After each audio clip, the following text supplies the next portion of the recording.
Allez, je vous propose de débuter ce premier webinaire.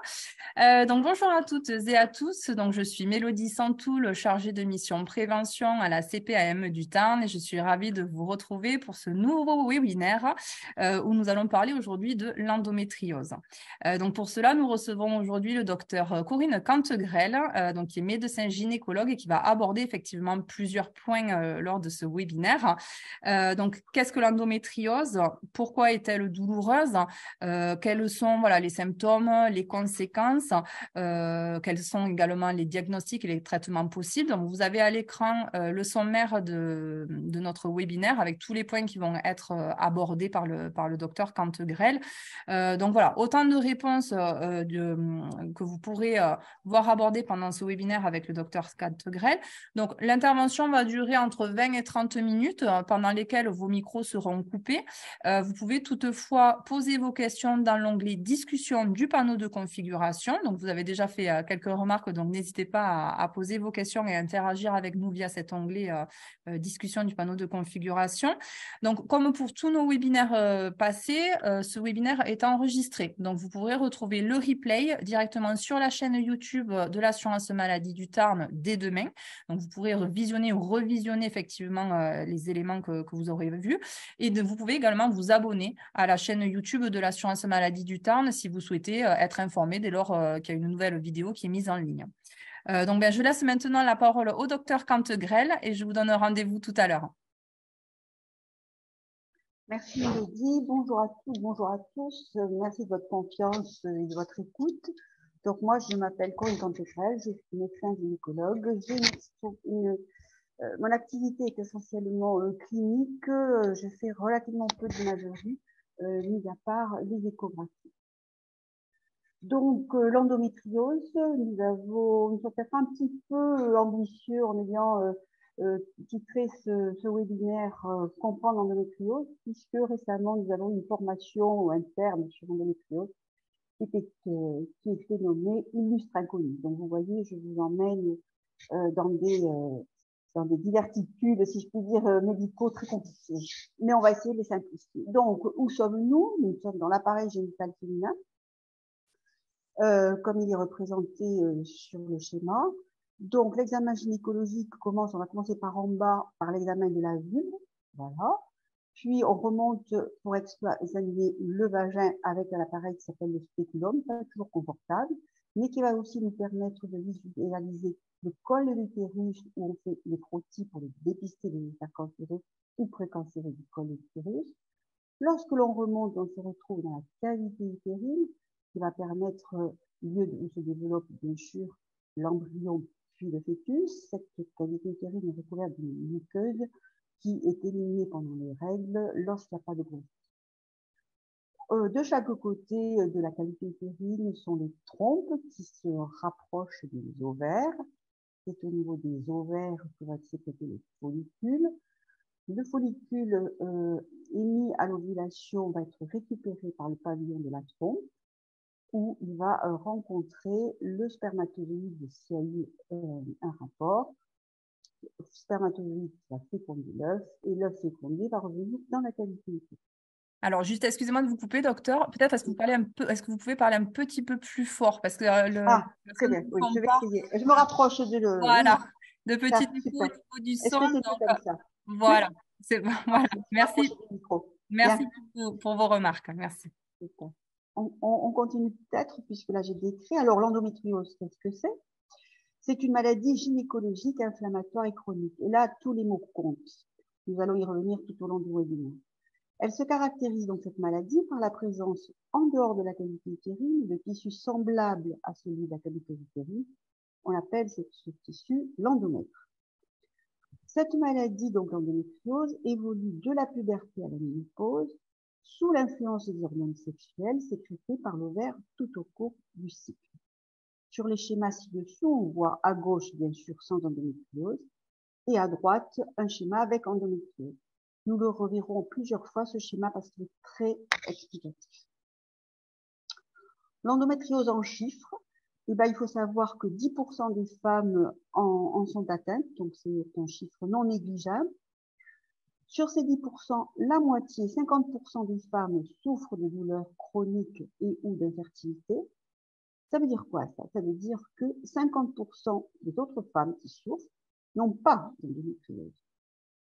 D'autres chiffres par rapport à l'endométriose, et là cela nous touche tous considérablement, à savoir qu'on a 7 ans en moyenne de retard pour le diagnostic. Autre chiffre à citer, c'est que quand même c'est une pathologie qui est largement étudiée puisqu'on note chaque année 1000 publications scientifiques à ce sujet, tant pour le dépistage, pour le diagnostic, que pour les recherches sur le traitement. Voilà. Alors, où se situe l'endométriose? Voyons un peu sur quoi sont situées ces lésions. On a des localisations essentiellement pelviennes. On décrit l'endométriose superficielle qui ne touche que le péritoine. C'est une espèce de toile qui recouvre toute la cavité abdominale. On décrit aussi l'endométriose profonde qui correspond à des lésions de plus de 5 mm. Ces lésions vont infiltrer le vagin, l'utérus, le trompe, les ovaires, la vessie, le rectum, le côlon, mais aussi tous les tissus de soutien de tous ces organes, ligaments, tendons. Une particularité que la dénomiose, c'est la présence d'endomètres dans l'épaisseur du muscle utérin. Il s'appelle le myomètre. À côté de ces localisations pelviennes les plus fréquentes, on a les localisations extrapelviennes beaucoup plus rares qui peuvent atteindre les reins, le poumon, la peau, les cicatrices. Voyons la suite. Au cours du cycle menstruel, je suis obligée de vous présenter l'endomètre et ce schéma est capital. Nous le reprendrons au fil du temps parce que je reviendrai régulièrement sur ces explications. Donc nous avons en haut, en jaune si je puis dire, on va suivre la croissance du follicule ovarien de J1 des règles jusqu'au moment de l'ovulation. Cette croissance va permettre l'ovulation vers J14. Par la suite, le résidu d'ovulation sur l'ovaire correspond à ce qu'on appelle un corps jaune. La croissance du follicule ovarien, je reviens au début du cycle, va être suivie de sécrétion d'une hormone qui s'appelle estrogène. Ces estrogènes, à partir de J1 du cycle, qui correspond au premier jour des règles, ces estrogènes vont être responsables d'une croissance, d'une épaisseur de la muqueuse utérine, de l'endomètre donc, qui va se charger en glandes. Après l'ovulation et sous l'impact de la progestérone, nous voyons cet endomètre s'épaissir à nouveau, mais aussi se charger en glandes qui vont être chargées de nutriments et en nombreux vaisseaux. Toute cette évolution de sécrétion, on parle de phase sécrétoire, va permettre à l'œuf fécondé et qui arrive dans la cavité utérine à J23, 24 environ, de s'implanter dans une muqueuse très riche. S'il n'y a pas de fécondation, s'il n'y a pas d'ovulation et de nidation, à ce moment-là, il se produit une chute hormonale qui va entraîner la chute de l'endomètre et c'est ce qui provoque les règles. Très important ce schéma. Et maintenant, comment cette cellule, comment ce tissu que je viens de vous décrire va se transformer en tissu pathologique, en tissu endométriosique. Nous savons que chez la plupart des femmes, il y a un reflux de sang à partir de l'utérus, pendant les règles bien sûr, vers la cavité abdominale par les trompes. C'est un reflux.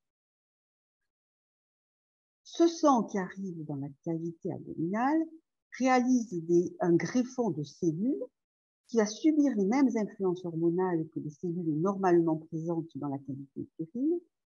Ces influences hormonales vont entraîner une prolifération des cellules et du tissu. Le tissu, comme déjà décrit, se différencie et desquame. Mais il n'y a pas la possibilité d'élimination de ces cellules et donc le saignement survient sur place. L'évacuation du sang est impossible car la cavité est close. Il se crée donc un amas de sang, un véritable nodule sanguin qui va être fixé sur les organes déjà décrits, à savoir le péritoine, les ligaments, l'urétère la vessie, l'utérus, les ovaires, comme présenté précédemment. Mais ce n'est pas tout. Et voilà. C'est là encore où ça se complique. C'est que autour de ce nodule de sang va se créer une réaction inflammatoire qui en plus s'aggrave au cours des règles successives. L'organisme et c'est sa nature essaie de digérer, essaie de dissoudre ce tissu anormalement présent dans ce lieu en créant des vaisseaux. Cette inflammation au fil du temps va évoluer vers de la fibrose, réalisant un tissu dur, fixé, rigide, qui va enserrer tous les tissus environnants, et non seulement les tissus, mais aussi tous les filets nerveux passant au contact de cette fibrose, ou au sein même de cette fibrose. Et donc, il se crée rigidité et adhérence, empêchant la mobilité normale des tissus. Il se crée en plus des fibres nerveuses sensitives qui vont être reliées au système neurologique. Tout ceci vous explique la symptomatologie que nous allons décrire par la suite. Et en effet, pourquoi l'endométriose féminin?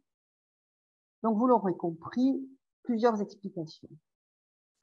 Avant, je dois vous dire quelque chose que nous observons, nous, fréquemment, et qui nous surprennent, et que nous ne savons pas expliquer. Pourquoi certaines lésions d'endométriose sont importantes et relativement peu douloureuses, alors qu'à côté de cela, nous observons des lésions d'endométriose particulièrement minimes, mais qui sont quand même très douloureuses. Alors pourquoi l'endométriose fait-elle mal? D'une part, vous l'avez compris, il y a une grosse inflammation qui enserre ces lésions et donc qui crée la douleur. Par ailleurs, ces lésions peuvent entraîner une compression nerveuse. Il existe en outre des douleurs projetées. Qu'est-ce que c'est qu'une douleur projetée? Tout simplement, un nodule d'endométriose est posé sur un filet nerveux et la douleur est ressentie à distance. C'est ce qu'on appelle la douleur projetée. Il peut y avoir une compression d'organes, mais aussi les douleurs provoquées peuvent entraîner une hypersensibilisation locale à la douleur. En outre, il se crée une hypersensibilisation du système nerveux central. C'est ce qu'on appelle l'abaissement du seuil douloureux. C'est-à-dire que le centre de la douleur situé au niveau du cerveau ressemble à la douleur pour une sensation douloureuse faible. Je suis à la suivante. Et voilà. Et on continue bien sûr sur cette pathologie.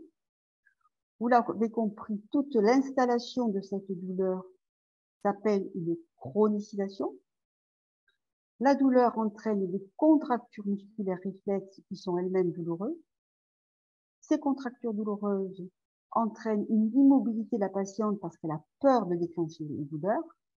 De ce fait, fatigabilité, asthénie, insomnie, et on comprend très bien les conséquences sur les troubles de l'humeur, du caractère, voire du moral. Oui, c'est ça, c'est qu'on voit que ça a des conséquences, cette maladie, on va le voir tout à l'heure, c'est que malheureusement, il y a voilà, une chronicisation qui s'installe et qui peut intervenir, voilà, avoir une conséquence sur la qualité de vie. C'est beaucoup plus large encore que la douleur pour autant qu'elle soit intense. Alors, de quoi vont nous parler les patientes? Quels sont les symptômes de la pathologie? Elles nous rapportent des douleurs de règles qu'on appelle dysménorrhées.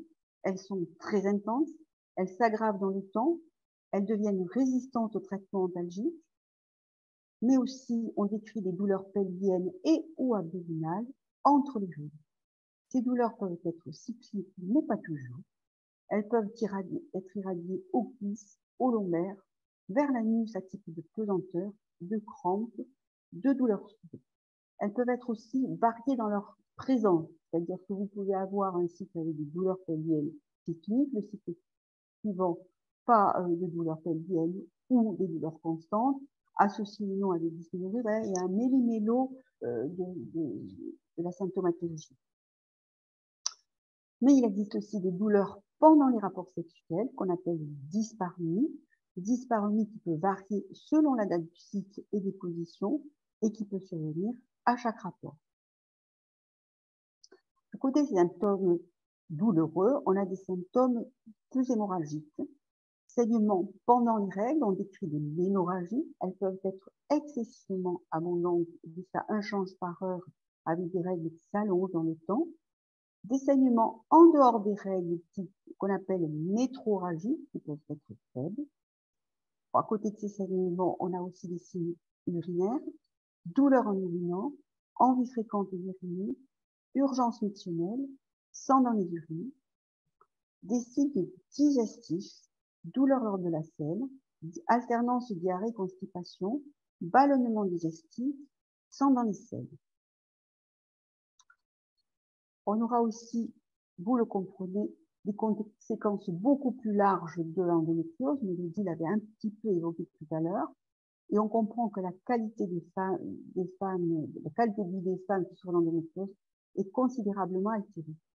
En pratique, je me sers d'un test que vous connaissez sûrement, qui consiste à faire noter de 1 à 10 l'intensité de l'inconfort. L'inconfort étant un petit mot.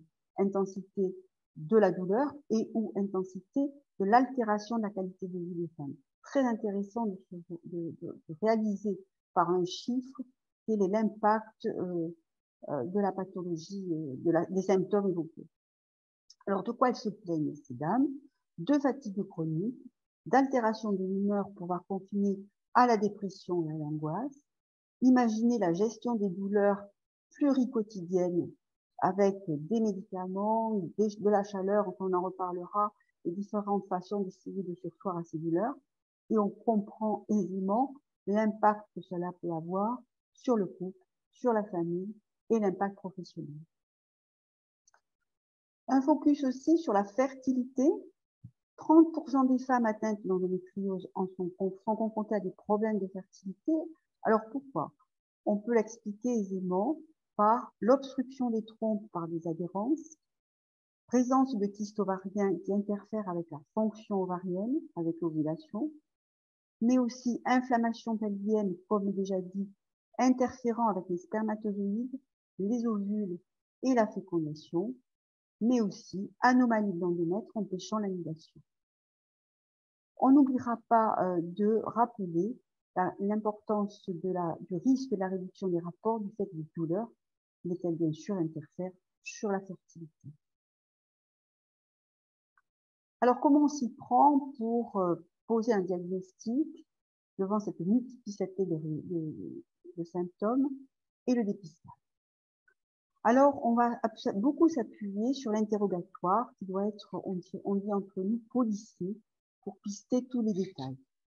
On s'appuiera sur les douleurs, les signes associés, l'ancienneté, et on retiendra l'importance de la cyclicité, de l'aggravation dans le temps, de l'enrichissement des symptômes. Vous partez par exemple d'une dysménorrhée d'un jour, puis vous arrivez à une douleur de toutes les règles, puis apparaissent en plus des douleurs en dehors des règles, en plus des dyspareunies, rapport impossible, vous augmentez la quantité de médicaments et vous devenez de plus en plus résistant aux médicaments. Voilà. Toute cette évolution est très riche pour évoquer le diagnostic. Ce n'est pas écrit dans les diaporamas, mais il faut aussi s'appuyer aussi sur la notion d'endométriose dans la famille. C'est fortement évocateur qu'il existe une endométriose déjà développée chez la mère ou chez les sœurs, voire les tantes. L'autre moyen diagnostique repose sur l'examen clinique. Alors, c'est un examen d'observation, examen de la vulve. On observe souvent des petits nodules bleus d'endométriose sur la vulve, souvent asymptomatiques d'ailleurs, mais aussi des cicatrices de l'ombilic, du col et du vagin. Bien sûr, le toucher vaginal qui peut s'enrichir des données du toucher rectal. Alors, l'examinateur peut percevoir une immobilité utérine, voire une douleur utérine. Il perçoit aussi de la fibrose autour de l'utérus, dans les zones périutérines, qui sont moins souples. Fibrose aussi en arrière de l'utérus, voire zone exclusivement douloureuse au niveau de l'arrière de l'utérus. Douleur à la palpation de la vessie, douleur à la palpation du rectum, voire de l'anus. Sur l'interrogatoire et sur l'examen clinique, nous orienterons les examens complémentaires, l'échographie, l'IRM pelvienne, mais on peut aussi avoir besoin d'examens plus sophistiqués, urinaires, digestifs, voire thoraciques, ou bien d'emblée s'orienter vers un bilan d'infertilité. On peut aller jusqu'à la célioscopie. Alors, la célioscopie, qu'est-ce que c'est? C'est aller voir dans le ventre, aller voir dans l'abdomen, s'il y a des lésions.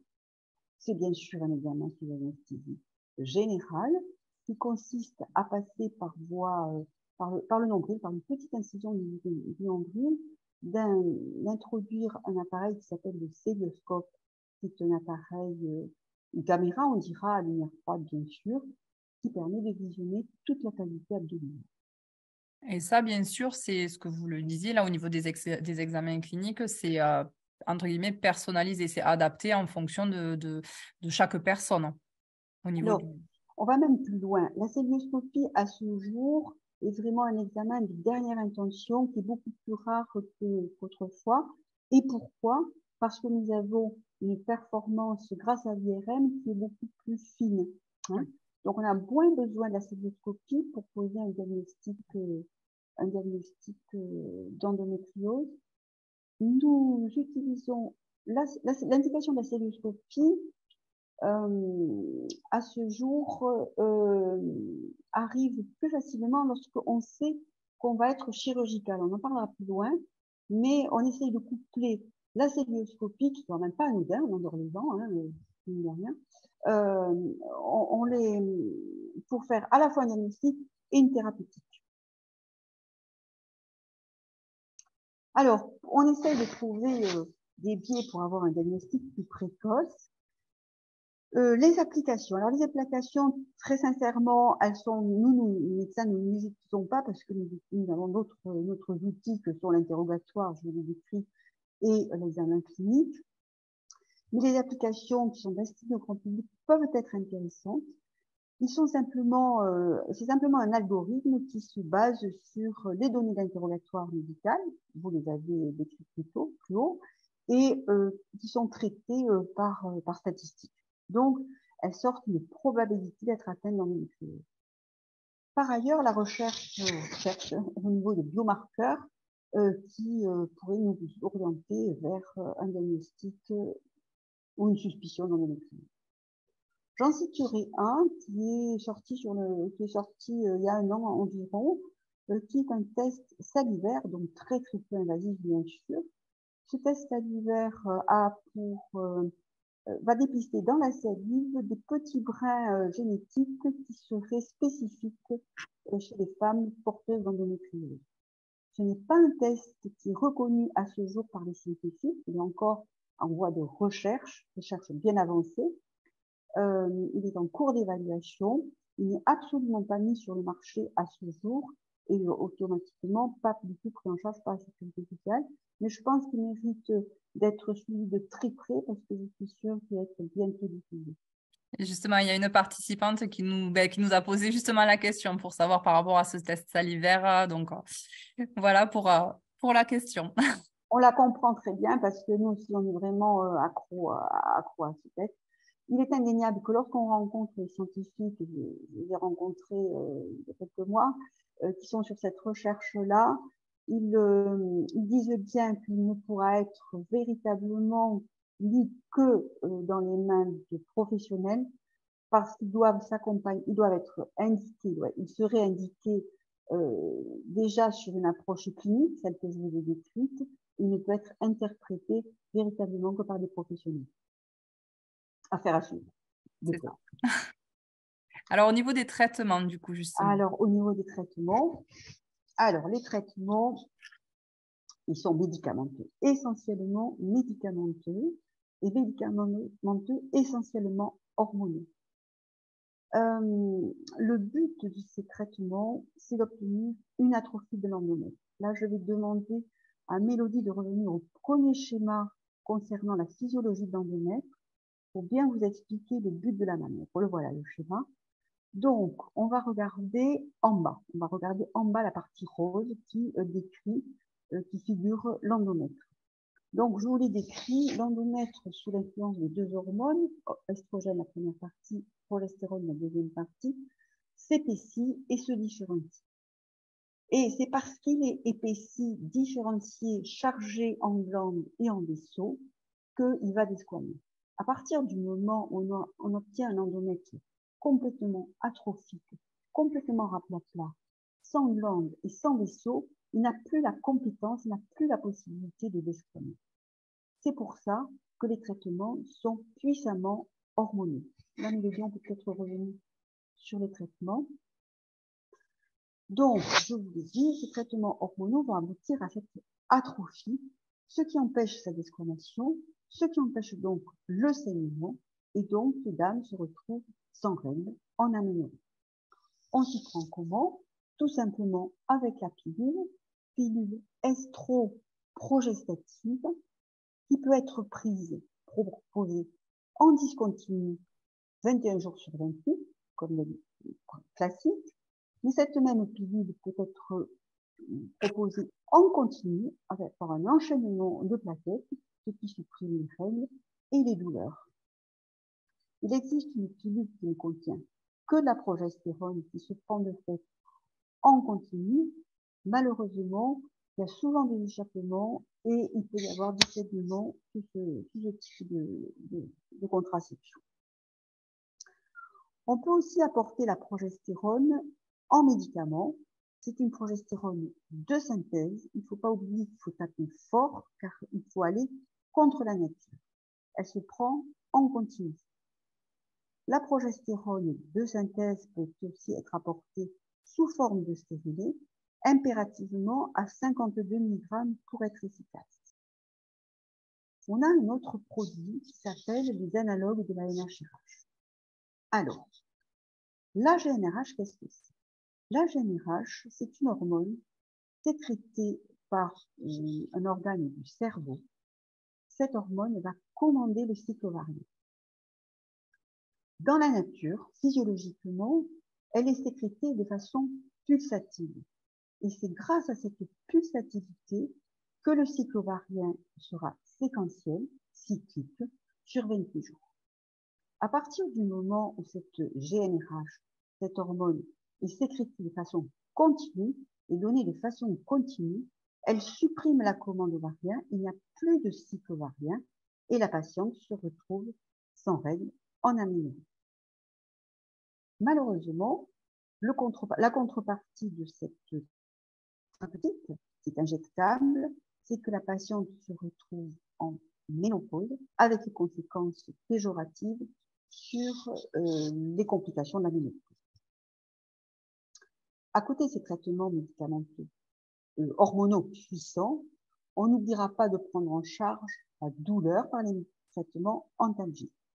Il est capital de prendre en charge la douleur, car rappelez-vous ce que je vous ai proposé comme explication sur la douleur, le seuil douloureux s'abaisse et plus tard on prend en charge la douleur, plus ce seuil baisse, si vous voulez, et plus la douleur s'installe. On a des antalgiques, les paliers 1, vous les connaissez sûrement, c'est le paracétamol, les anti-inflammatoires non stéroïdiens, ibuprofène. Le palier 2 associé au précédent des opioïdes faibles, et le palier 3, plus puissant, est constitué d'opioïdes de type morphine. À côté de ces antalgiques purs, et c'est très intéressant de se rapprocher, rappelez-vous, de l'échelle 1 à 10 pour voir quel est leur impact et leur efficacité. On a à côté de ces antalgiques purs des médicaments à impact neurologique, les antidépresseurs, les antiépileptiques. On oubliera leur fonction antidépressive, antiépileptique, pour ne s'occuper que de l'effet antalgique. Pourquoi? Il va avoir un impact en coupant l'influx nerveux douloureux qui remonte au niveau du centre de la douleur cérébrale. Et à partir du moment où cet influx n'arrive pas au centre de la douleur, la douleur n'est pas ou peu ressentie. À côté des traitements médicamenteux, il existe des traitements complémentaires très importants dont le but est de diminuer le seuil de perception de la douleur, de perception. Quels sont-ils? Ils sont très nombreux. Ce sont des traitements locaux sur les tissus, ostéopathie, kinésithérapie, photomodulation par LED, électrothérapie à haute fréquence. Il peut y avoir aussi à côté une prise en charge du système nerveux central sur le centre douloureux, yoga, acupuncture, sophrologie, hypnose, relaxation, méditation, et j'en ai sûrement oublié. Très important, ne pas négliger l'hygiène de vie. Respecter le rythme du sommeil. Il y a des sécrétions hormonales pendant le sommeil sur une cyclicité préétablie à condition de respecter le cycle du sommeil. L'activité physique et favoriser les activités plaisir. Alors là, c'est très intéressant et très important. Parce que avec l'activité physique et les activités de plaisir, vous allez stimuler le centre du plaisir. Et en stimulant le centre du plaisir, vous allez sécréter une hormone naturelle, physiologique, les endorphines. Et les endorphines, non seulement vont rendre plus heureux, mais en plus diminuent la douleur. Elles sont antalgiques. Les cures thermales regroupent un peu tous les items présentés précédemment. Et on voit effectivement dans l'onglet discussion des personnes qui nous font part, effectivement, donc il y a la réflexologie plantaire aussi, il y a tout ce qui est médecine douce, effectivement, peuvent être, on y reviendra tout à l'heure, mais effectivement, c'est ce que vous vouliez démontrer, c'est qu'effectivement, il y a la partie médicamenteuse, mais il y a aussi la partie médecine douce, hein, et nous pourrons y revenir tout à l'heure. On y reviendra tout à l'heure parce que, en effet, je n'ai pas noté l'alimentation, on va en reparler. Alors, à côté des traitements médicaux, les traitements chirurgicaux, on est tout content, on se dit une lésion, on l'enlève, on s'en va la dernière guérie, puisque l'on va détruire les lésions d'endométriose. Mais elles ne garantissent pas la disparition des douleurs et elles n'empêchent pas la prise médicamenteuse, essentiellement pour éviter la récidive. L'hystérectomie consiste à enlever l'utérus. Bien sûr, elle provoque l'aménorrhée, mais elle ne supprime pas toujours les douleurs. Pourquoi? Parce que les ovaires sont toujours présents, ils vont sécréter les hormones et stimuler les endométrioses résiduelles. L'ovariectomie, qui peut s'associer ou non à l'hystérectomie, entraîne donc la disparition des hormones ovariennes. On réalise un petit peu la même chose qu'avec la GnRH précédemment présentée. Et donc, on va observer une disparition des douleurs, mais là, on réalise une véritable ménopause avec ses conséquences. En conclusion, vous l'avez compris, c'est une maladie compliquée. On décrit non pas une endométriose pour tout, mais des endométrioses, ainsi que des femmes endométriosiques. C'est une maladie qui reste complexe pour les patientes, très difficile à vivre, mais complexe aussi pour les médecins, de par la difficulté à poser le diagnostic et de par la difficulté thérapeutique. Cette pathologie est dominée par la dimension douleur et l'altération de la qualité de vie. La prise en charge est spécifique à chaque patiente, elle est évolutive dans le temps. J'espère vous avoir éclairci, si je puis dire, sur cette pathologie, mais vous l'avez compris, de nombreuses questions sont encore soulevées et l'avenir reste à écrire. Merci, docteur. Merci pour toutes ces explications. Alors, comme je vous le disais tout à l'heure, voilà, nous allons rentrer dans la partie questions-réponses. Donc, il y a déjà quelques questions dans l'onglet discussion. Si vous n'avez pas eu le temps de les poser, vous avez encore la possibilité de le faire donc, dans l'onglet discussion. Alors, donc, au niveau des questions que nous avons eues, alors, nous avons eu effectivement des remarques, des questions.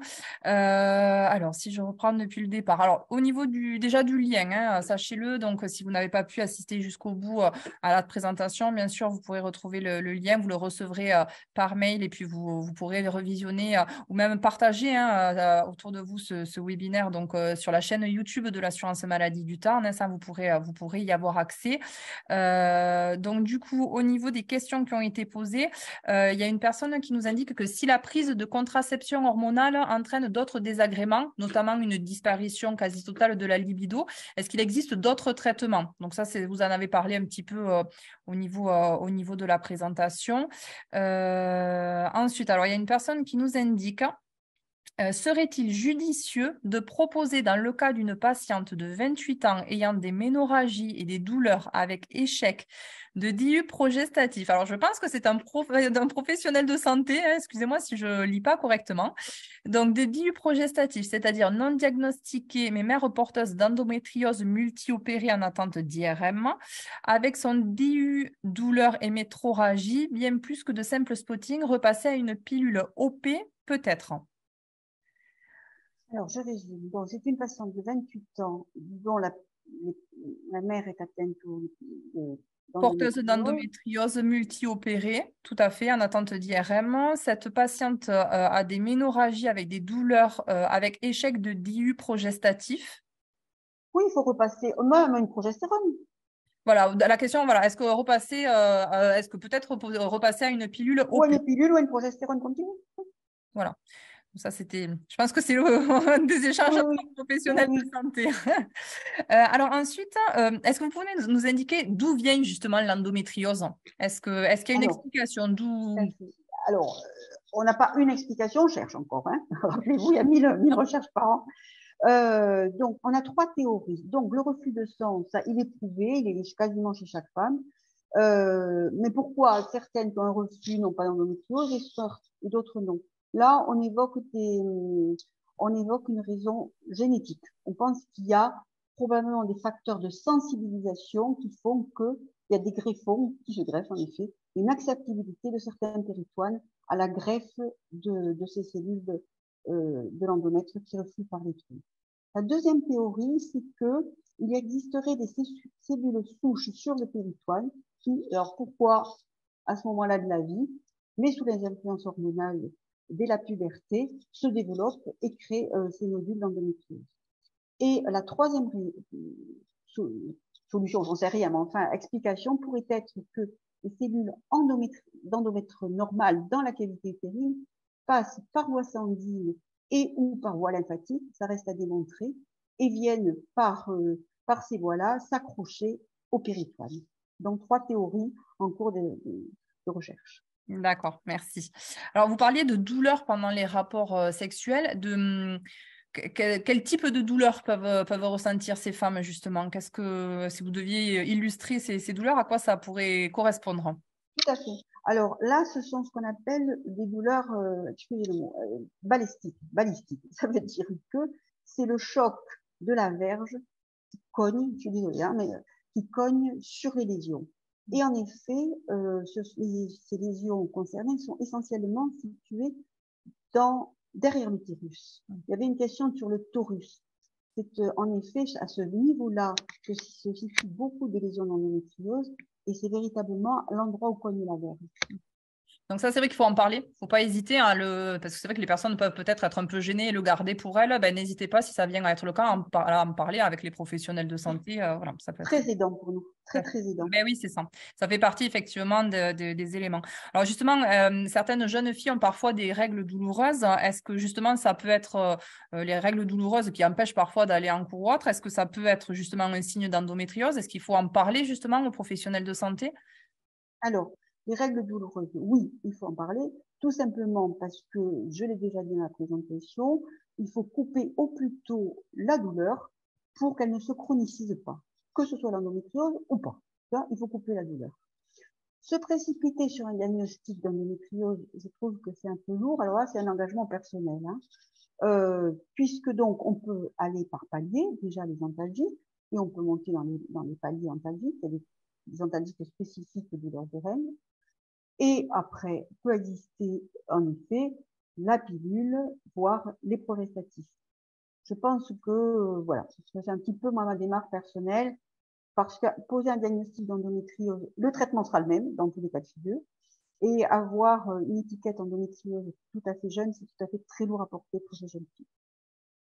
Merci. Alors, il y a une personne qui nous dit, chez une patiente avec antécédent de thrombose, hormone proscrite à cause du risque d'en refaire une, existe-t-il d'autres traitements autres qu'hormonaux? Je réfléchis, parce que la question est compliquée. Allez. Alors, c'est difficile hein, pour un médecin comme ça, on n'a pas le dossier en entier. Hein. Je prends des précautions et je pense que je vais vous renvoyer à votre médecin traitant quand même, parce que là, c'est un peu difficile de m'engager sur les propositions. Il y a quand même le stérile à la progestérone. Là, il n'est pas contre-indiqué malgré les antécédents décrits. À discuter avec les cardio, avec les médecins traiteurs, avec les gynécos, peut-être la progestérone, mais là, j'ose pas trop m'engager parce que c'est vraiment un dossier compliqué qui Ouais, il faut nécessite faire attention, d'être peut-être connu en entier. Là, oui, il faut avoir voilà. connaissance. C'est vrai que sur des questions, là, au niveau de ces webinaires, on essaie de répondre au maximum à vos questions. Après, c'est vrai que si on rentre vraiment sur comment dire, des pathologies ou autres, il faut vraiment échanger pour que les professionnels aient vraiment l'intégralité de votre dossier médical pour pouvoir justement poser les bons diagnostics. Donc, effectivement, peut-être vous renvoyer chez un professionnel de santé. Alors, quel retour avez-vous concernant l'alimentation sans gluten et sans lactose pour réduire l'inflammation? Est-ce qu'au niveau de l'alimentation, est-ce que ça peut avoir un impact au niveau de l'endométriose, justement? Alors, le retour scientifique dans les articles que j'ai trouvés ne retrouve pas de lien d'efficacité de l'alimentation sur l'endométriose. Je parle d'articles scientifiques que j'ai pu trouver. Ça ne veut pas dire que j'ai tous lu. Deuxièmement, c'est tout à fait recevable. C'est une analyse excellente et ça ne mange pas de pain, si je puis dire, avec le gluten. Je ne pas manger de gluten, mais c'est tout à fait recevable parce que, en effet, on connaît des alimentations qui sont pro-inflammatoires et donc à supprimer, type gluten, type farine trop raffinée, type sucre rapide, type viande rouge, ce que vous savez. Et il existe en effet des alimentations, au contraire, qui favorisent qui diminuent l'inflammation, à savoir tout ce qui est fruits, légumes, farine complète, voilà. Donc là, c'est tout à fait recevable et dans tous les cas de figure, ça va tout à fait dans le sens d'une bonne prise en charge de la santé par l'alimentation. Très bien, merci. Alors, la question du taurus, vous l'avez évoqué. Alors, il y a les personnes qui tenaient à vous remercier effectivement pour votre présentation également. Alors, on nous demande aussi au niveau est-ce que le fait de ne pas avoir de lésions visibles à l'IRM veut dire que l'on n'est pas atteinte par cette pathologie? Non, l'IRM ne voit pas tout. À ce jour, elle ne voit pas, elle voit pas moins de 5 mm déjà. Et non, on peut pas être certain que l'IRM, une IRM normale élimine les diagnostics. Alors après, il y a plusieurs questions. Il y a la question de l'âge qui revient plusieurs fois avec effectivement une personne qui nous indique est-ce que enlever l'utérus et les ovaires à 41, est-ce trop tôt? Une personne qui nous fait part qu'elle envisage une hystérectomie, mais étant jeune, aucun professionnel de santé semblerait vouloir le lui faire. Voilà, il y a plusieurs dans le chat. On voit effectivement qu'il y a cette notion d'âge qui est assez récurrente. Est-ce qu'il y a est-ce qu'il y a une règle ou pas? Ou est-ce que, voilà, qu'est-ce que vous pouvez nous en dire? Parce que je pense qu'il n'y a pas la réponse, je pense l'avoir, mais voilà, qu'est-ce que vous pouvez nous en dire au niveau de cette notion d'âge par rapport à ces maladies et par rapport surtout à ces chirurgies finalement? Vous l'avez compris, il y a diverses endométrioses, il y a diverses ressentis, il y a diverses cursus. C'est véritablement du sur-mesure pour chaque patiente et pour chaque patiente dans le temps. Donc, je vous fais une réponse qui n'en est pas une parce que véritablement, c'est toute l'histoire de chacune qui va rentrer en ligne de compte pour la décision thérapeutique et l'altération de la qualité de vie. En médecine, il y a un grand principe, aller du plus simple au plus compliqué. Une fois que vous enlevez l'utérus, on ne pourra pas le remettre. C'est un petit peu grossier comme réponse. C'est vrai que enlever l'utérus n'est pas sans conséquence, ne serait-ce que l'on peut plus avoir d'enfants. Donc, est-ce que la patiente qui évoque cette possibilité a résolu tous ses désirs d'enfant? C'est compliqué. Je dois vous avouer que c'est vraiment trop des dossiers cas par cas pour que je puisse donner une réponse aussi. Ça rejoint ce que l'on disait tout à l'heure, Vraiment, effectivement. Et je vois quand même vraiment.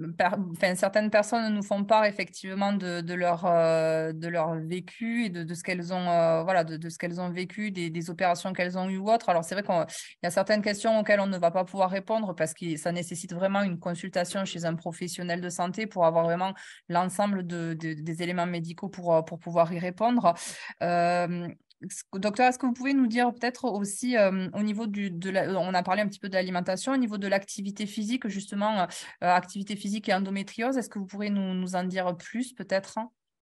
Alors, sur l'activité physique, oui, oui, oui, oui, bien sûr, à plusieurs titres, mais aussi pour l'endométriose, et par un biais tout à fait intéressant, à savoir qu'elle booste le centre du plaisir. Le centre du plaisir, boosté par l'activité physique, va sécréter une hormone qui s'appelle, les hormones qui s'appellent les endorphines, qui sont très proches de la morphine, et qui va avoir les qualités non seulement de diminuer les douleurs, et bien sûr de vaincre un petit peu l'état dépressif, l'état de tristesse dans lequel d'angoisse que peut provoquer la pathologie.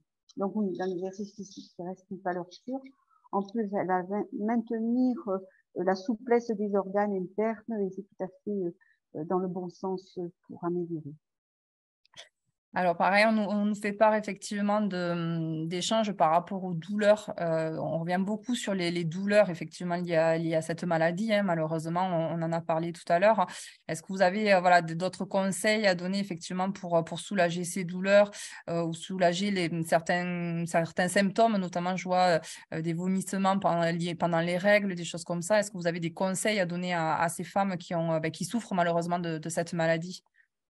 Les vomissements pendant les règles chez les femmes, voilà, les vomissements pendant les règles, quelle que soit l'origine, sont liés à l'intensité douloureuse. Donc, c'est vraiment un bon symptôme à rapporter.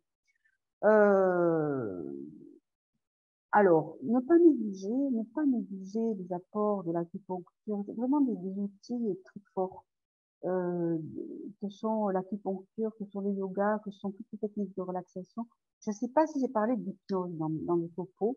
Ça aussi, l'hypnose est un gros apport intéressant à ne pas négliger. Sur les vomissements, il y a aussi des points d'acupuncture et puis il y a des antibiotiques. Hein, j'espère que vos médecins peuvent vous prescrire des antibiotiques tout à fait intéressants là-dessus. Mais il y a un petit détail aussi que j'ai pas évoqué, c'est la chaleur. Ça aussi, c'est très intéressant, la chaleur qui soulage beaucoup. Alors, on revient sur la question du torus. Donc, le torus est bien ressenti en arrière du col. Donc, ça, je pense que c'est Alors, le le torus, cas. oui, tout à fait. C'est une zone qui est située en arrière du col, à la jonction, pardon, en arrière de l'utérus, à la jonction entre le col de l'utérus et le corps de l'utérus. Et on l'a, à l'examen au toucher vaginal, en bout de doigt, tout à fait, on longe le col et on tombe sur le torus. Tout à fait. Tout à fait perceptible. Et vraiment, il y a beaucoup de lésions d'endométriose qui sont accrochées.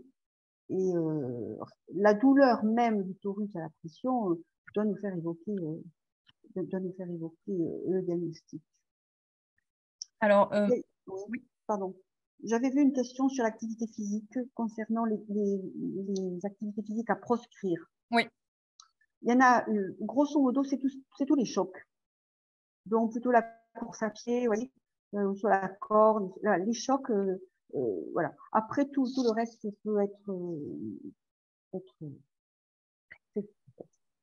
Alors, il y a une personne qui nous demande quels sont les symptômes pulmonaires si on a une endométriose pulmonaire. Est-ce que les cellules endométriales peuvent aller dans le sein? Donc, deux questions en une. Alors, je n'ai pas la connaissance de cellules endométriales allant dans le sang. Ça, j'ai pas.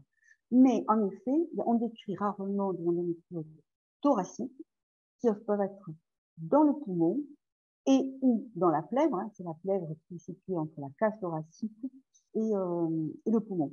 Tout à fait. Mais dans le sein, non. Donc, effectivement, au niveau de l'activité physique, OK. Alors après, bien sûr, hein, que ce webinaire sera disponible en replay et sera diffusé effectivement à toute personne susceptible d'être intéressée. Alors, il y a une personne qui nous dit, est-ce que les douleurs absentes aujourd'hui peuvent-elles apparaître dans le temps avec l'âge et la propagation des lésions?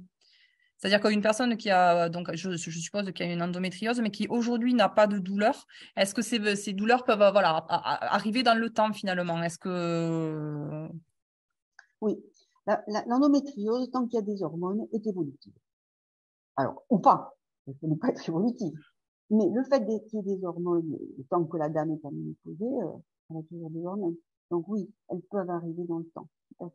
Alors, ce qu'on observe, nous, très souvent, c'est des dames qui n'ont pas d'endométriose connue au fil de leur vie, donc normal, en termes de règles, et on les voit devenir hémorragiques. Elles ont des règles qui deviennent très abondantes, très hémorragiques, vers 43, 45 ans. Et en fait, contrairement à ce qu'on a pu croire très longtemps de fibromes, baptisés fibromes, on tombe sur des endométrioses qui sont des adénomioses, hein, qui sont des endométrioses situées dans le muscle utérin. Merci. Alors, par rapport à une personne qui a des douleurs chroniques depuis plus de 6 ans, donc localisées à la base du sein et rythmées donc, en fonction des cycles, donc ça, on revient sur ce côté cyclique, avec gonflement et qui disparaît justement avec l'apparition des règles non douloureuses, doit-on suspecter une endométriose ou une mastose, en sachant qu'il y a une échographie qui a été réalisée et qui était normale? Alors, la mastose, elle se sent très bien, parce que la mastose, elle est dans le sein, dans la glande mammaire. Donc là, voilà, je ne comprends pas très bien l'examen clinique. C'est pour ça que je suis un peu... La mastose, elle est dans le sein. C'est pas... Non. Bah, alors après, à savoir si cette masse, cette douleur est en dessous du sein. Là, je dois avouer que je suis un peu... Il faut palper la pardon. Ouais, il faut voir ça. L'élasticité, voilà. Ça rejoint ce qu'on disait tout Parce à l'heure, que... c'est difficile. Là, c'est vrai qu'on ne peut pas faire de diagnostic à distance. C'est vrai qu'il faut pouvoir voilà, échanger peut-être entre professionnels de santé. Alors, il y avait des questions par rapport à la reconnaissance de l'endométriose en tant qu'affection de longue durée. Alors, ça va pas être, c'est pas reconnu en tant qu'affection, ce qu'on appelle ALD, 100% prise en charge, comme ça existe. Mais effectivement, il faut en parler quand même aux professionnels de santé. C'est l'occasion, mais il n'y a pas de reconnaissance en tant que affection de longue durée liste par rapport à l'endométriose. Alors, il y a une personne qui nous demande, est-ce qu'une personne atteinte d'endométriose a-t-elle plus de risques de développer un cancer du sein, de l'utérus ou du côlon? Ça, non. Non, pas à ma connaissance, mais je pense que c'est Il n'y a partie pas de liens qui ont été que je scientifiquement. sache, hein, peut-être Oui, que oui, je vais voilà. rechercher, mais j'ai pas l'impression. Je cherche une explication scientifique, mais j'en vois pas. Mais, Alors, il y a une personne qui nous a fait une petite remarque, justement. Est-ce que du coup, avec la ménopause, est-ce qu'avec la ménopause, l'endométriose se disparaît du coup eh finalement? oui, vive la ménopause. Du coup, vous l'avez expliqué tout à l'heure au niveau du schéma. C'est vrai que du coup, mais quand il n'y a plus de, enfin voilà, quand Parce la qu'il n'y a plus ménopause est là, d'hormones. voilà, c'est ça. Donc effectivement, oui, ça peut être résumé effectivement comme ça, je suppose. Alors, est-ce qu'il y a une personne qui nous demande, est-ce que vous connaissez le pourcentage d'efficacité des traitements hormonaux sur l'endométriose? Je ne sais pas répondre à la question. Je Ouais. ne sais pas répondre à la question parce que c'est très difficile pour nous d'avoir une homogénéité de dossier. Parce que vous l'avez compris, tous l'endométriose a de multiples variables. Hein. Est-ce est-ce qu'on parle d'un nodule douloureux ou est-ce qu'on parle de toute une diffusion d'endométriose dans toute sa cavité abdominopelvienne? Vous voyez, Mm. je crois que c'est très très difficile de savoir un pourcentage. Hein. Oui. Subjectivement, on le sait. Mm. Je vais raconter l'histoire d'une patiente que j'ai pris en charge avec un diagnostic d'endométriose très ancien.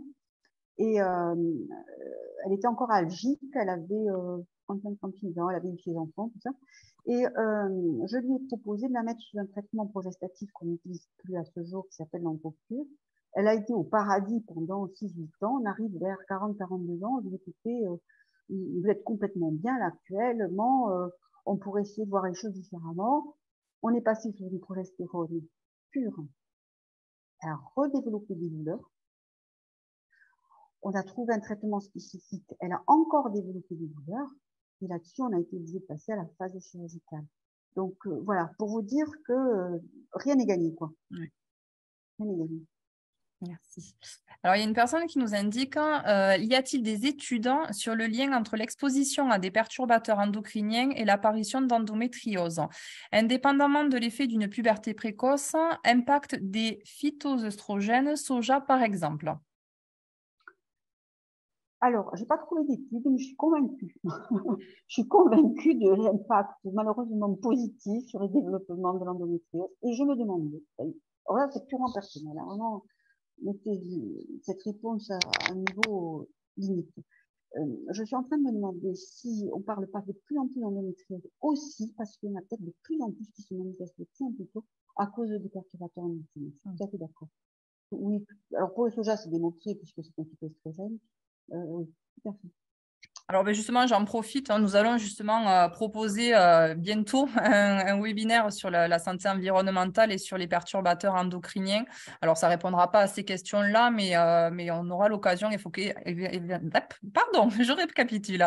Nous aurons l'occasion d'évoquer effectivement les perturbateurs endocriniens et comment voilà, en avoir conscience et comment lutter finalement contre ces perturbateurs endocriniens dans notre quotidien. Donc, si ça vous est intéressé pour avoir des informations, n'hésitez pas à consulter le programme de nos webinaires sur le site amélie.fr dans la rubrique actualité locale et ou à vous connecter tout simplement vous abonner à la liste, à la chaîne YouTube de l'assurance maladie du Tarn. Comme ça, vous pourrez participer si vous le souhaitez également à ce webinaire à venir. Je regarde s'il y a d'autres questions. Alors, il y a une personne qui nous demande si le drainage lymphatique peut-il aider à dégonfler le ventre de femme en début de grossesse sans être enceinte. Alors, je comprends que dans les symptômes d'une personne qui a l'endométriose, il peut y avoir effectivement cette sensation de ventre gonflé. Est-ce que vous recommandez le drainage lymphatique pour soulager justement cet effet-là ou pas? Ça c'est pas négligeable. Le drainage lymphatique, c'est d'abord agréable et ensuite, ça peut apporter. Je ne crois pas que dans l'endométriose, ça apporte beaucoup. Mais ça y est, à tenter, hein. Tout est bon à prendre. Parce que les douleurs pelviennes de l'endométriose ne sont pas dues à une stase lymphatique. C'est dû à des contractures musculaires réactionnelles. Voilà. Je crois que bon, mais ça, on peut essayer. Voilà. Alors, il y a une personne qui effectivement nous fait part de, voilà, elle est un peu désemparée puisqu'effectivement, elle a beaucoup de douleurs qui empiètent du coup sur la libido. Vous l'expliquiez tout à l'heure dans le déroulé, qui empiète également sur le transit car elle a des adhérences au niveau du côlon et donc une constipation intense. Qu'est-ce que vous pourriez lui conseiller éventuellement, même si c'est toujours difficile, voilà, toujours pareil, de faire un diagnostic à distance, mais est-ce que vous pourriez, voilà, lui donner un conseil? Donc, la question, c'est sur des douleurs dyspareunies pendant le rapport, hein, c'est ça, associées à des adhérences, hein, reconnues. Alors, c'est surtout douleur qui empiète sur la libido. Donc, oui, effectivement, c'est ça, les dyspareunies, avec, voilà, et ce lien aussi avec le problème de transit, du coup. Alors, donc, ne pas négliger, je réfléchis, hein, l'hypnose peut être un élément intéressant. Pourquoi l'hypnose? Parce qu'on va obtenir une détente musculaire qui est importante sur la douleur. Mais vous pouvez avoir recours aussi à de l'ostéopathie, ostéopathie externe, voire ostéopathie interne. Ça, c'est sur les adhérences, parce qu'on va retrouver une souplesse, on va permettre de retrouver une souplesse entre les tissus. Il y a un autre outil qui peut être intéressant sur les adhérences, c'est la biophotomodulation et l'électrothérapie. Voilà, tout ça c'est pour les adhérences, l'impact local.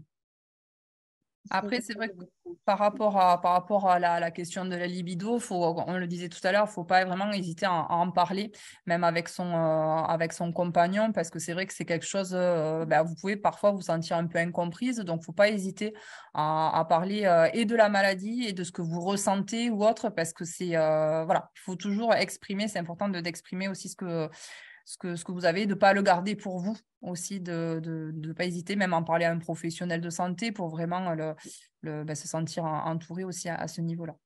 Alors, on va terminer peut-être au niveau des questions, deux, trois dernières questions. Est-ce que c'est normal d'être tout le temps fatigué? Est-ce que justement cette maladie peut parce que l'endométriose peut vraiment jouer au niveau de la fatigue, au niveau de l'énergie. Alors, tout à fait. Et sur le plan statistique, on a la notion qu'il y aurait un lien entre endométriose et syndrome de fatigue chronique. Donc, oui, en effet, il y a un lien très indéniable. L'idée, c'est de faire un mix entre respecter sa fatigue et ne pas trop se laisser aller. Le sport doux, donc, hein, les étirements restent de très bons conseils. Et la marche simple, la nature est un ressourcement intéressant. Tout à fait. Pour essayer de vivre, si je puis dire, avec cette fatigue chronique. Et la réflexologie plantaire également, il y a une personne reste une valeur sûre. Reste une valeur sûre. Alors, la réflexologie plantaire est intéressante parce qu'elle va stimuler tout le système neurologique sympathique. Alors, le système sympathique, c'est le système des émotions et de la relaxation musculaire. Donc, tout à fait intéressant. Allez, dernière question. Est-ce qu'il existe un lien entre l'endométriose et la fibromyalgie? Statistiquement, on le retrouve aussi. Eh bien, s'il n'y a plus de questions, je vous propose de clôturer ce webinaire et ce temps d'échange. Donc, nous espérons avoir répondu à vos questions, même si effectivement, l'idée de ce webinaire, c'est de vous présenter cette pathologie, d'en parler, voilà, de vous présenter quels sont les symptômes, les diagnostics qui existent, etc. Mais on ne peut pas, bien sûr, faire de consultation. C'est pas du tout le but. Hein. Nous invitons à aller voir vraiment à consulter les professionnels de santé qui pourront justement faire des consultations et porter les diagnostics, même si effectivement cette notion de douleur est difficile à gérer. On a essayé aussi avec le docteur Cantegrel de vous donner des petites pistes. Vous pourrez retrouver tous les replays de nos webinaires santé, comme nous l'avons indiqué, sur la chaîne YouTube de l'assurance maladie du temps. Donc, dès demain, vous pourrez retrouver ce replay-là. Donc, n'hésitez pas à en parler autour de vous si vous voulez revisionner ce webinaire ou s'il y a des personnes qui n'ont pas pu y assister. Donc, vous pouvez y aller, c'est un accès libre. Il y a déjà plusieurs webinaires qui sont passés, donc vous allez retrouver plusieurs thématiques. Donc, il y a eu récemment sur les écrans, sur la santé mentale des jeunes, sur les dépistages des cancers. Il y a plusieurs thématiques qui ont été abordées, donc n'hésitez pas à visionner ces replays de webinaires passés. J'ai également parlé tout à l'heure du site amélie.fr dans la rubrique actualité locale pour justement pouvoir voir le programme des webinaires à venir. Donc là, prochainement, il va y en avoir un sur les 1000 premiers jours. Donc ça, c'est pour les futurs parents ou pour les parents de tout petits. Il va y en avoir sur la santé environnementale, notamment sur les perturbateurs endocriniens. Il y en aura également sur le santé et soleil, donc avec les beaux jours qui vont pas tarder à arriver également. Donc n'hésitez pas à consulter cette programmation et surtout à vous inscrire si vous souhaitez, comme celui-ci, participer au direct de ce webinaire. Donc à la fin de ce webinaire, vous allez recevoir un court questionnaire de satisfaction. Donc n'hésitez pas à répondre à ces questions. C'est l'occasion pour vous de nous faire part de vos ressentis et éventuellement de vos suggestions. Bien, écoutez, quant à moi, je vous donne rendez-vous très bientôt pour de prochains webinaires santé. Encore merci au docteur Cantegrel pour cette présentation qui était très claire. Merci à vous également pour votre participation et pour vos interactions. Vous avez été nombreux à interagir avec nous sur l'onglet discussion. Bonne journée à vous et à bientôt. Bonne journée.